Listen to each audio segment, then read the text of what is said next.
You are watching the Mapping Prevention video podcast series produced by the National Sexual Violence Resource Center.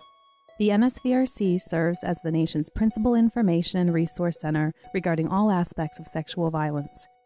In this podcast, we talk with Ashley Maier, Prevention Program Coordinator at the Oregon Sexual Assault Task Force, about branding prevention.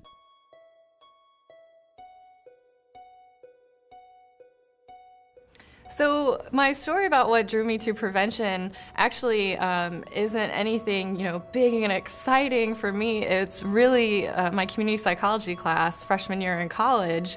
I learned this story, which I think some, preventionists will find funny that this really worked for me. But it was this idea of a river, and there were bodies floating in the river. And the way my professor described it was, he really talked about in terms of psychology and the different types of psychology. So, for example, a clinical psychologist would look at those bodies and say, bodies, why are you in the river? Let's figure out why you're there and everything. But, community psychologist is going to go to the head of that river and figure out why are those bodies falling into the river in the first place.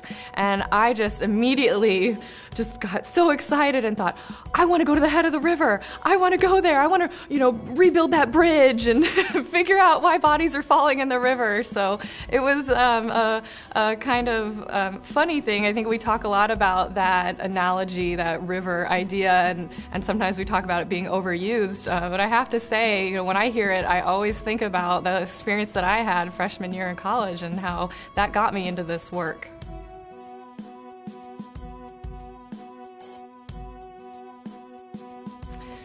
I think sexual violence is going to end when we promote the opposite, when we have a world that is full of sexual health, healthy behaviors, well-being, and that really when we think holistically about this whole idea that, me and those like me are better and more important than you, I think if we can overcome that and instead, might sound cliche, but really focus on equality and equity and the fact that might does not make right, really look at shifting norms. So just because you have power, you're able to take power, doesn't mean that it's okay. And so where we really have a world that reinforces these positive attitudes and behaviors, and it's that thing that we talk about a lot is we know what we're against, what are we for, and if we can really promote that to the extent where what we're for is really what becomes cool, then I think that's going to change the world.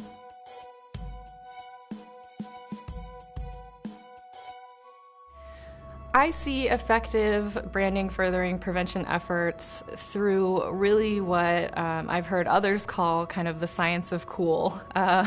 It's the idea that we figure out what individuals, what's cool in a community, in a subculture, within individuals, and we use that, and we really honestly, kind of sell, which is not necessarily a word I want to be using, but I think that's what I mean, the positive behaviors that we want to see happening, and branding does that. Branding really identifies what is it, that aspect of that individual's identity that makes up that subculture that people really resonate with, and how can we use that to make the positive behaviors that we want to see happen really fit with their identity, so they therefore then do those behaviors.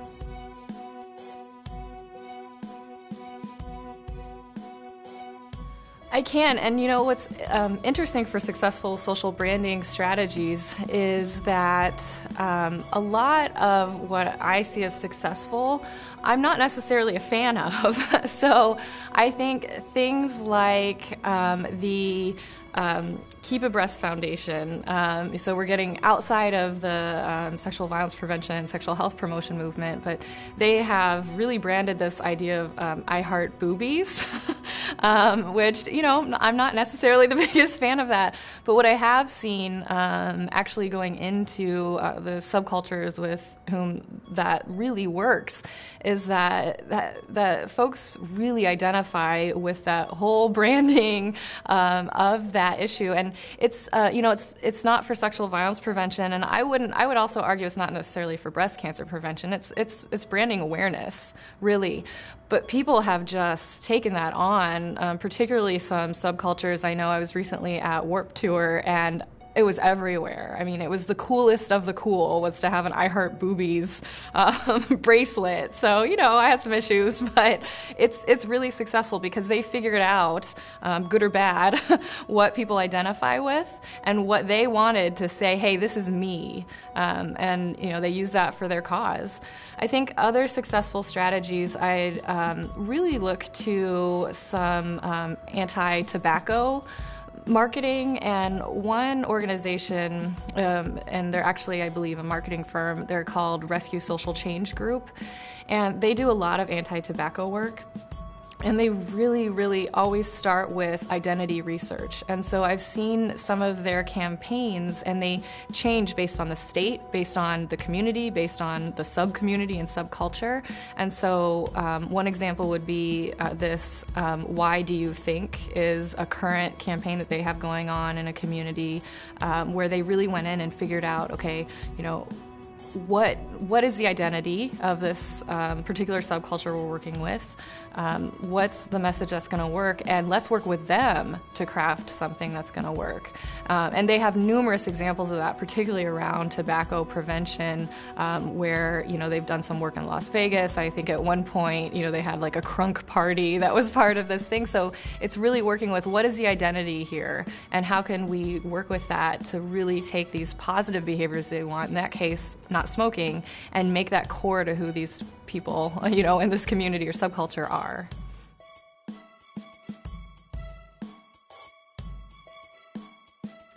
I think the first step to building a brand is identity research. I really believe that it's kind of that assessment piece is who are we targeting for the behavior change, and what's core to who they are.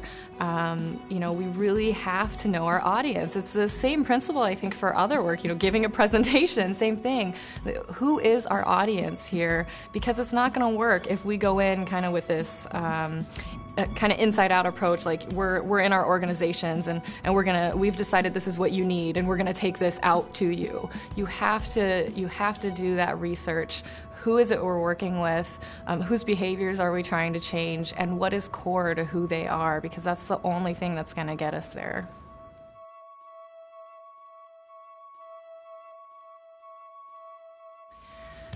I think a common answer for what is one thing that someone can do to take part in sexual violence prevention is, everyone can stand up and speak out, and these really individual things. And I think that's great. And I think that building community, things like building community, strengthening relationships, things that we might not think, oh, I'm talking about sexual violence and how it's bad right now, right? Or I'm, promoting a healthy behavior.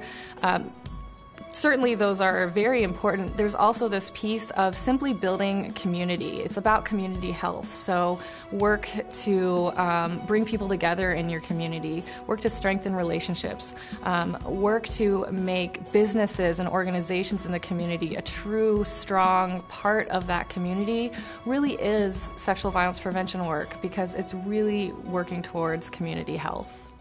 For more information on the National Sexual Violence Resource Center, please go to www.nsvrc.org or call toll-free at 877-739-3895. The NSVRC was founded by the Pennsylvania Coalition Against Rape and is supported in large part with funds from the Centers for Disease Control and Prevention.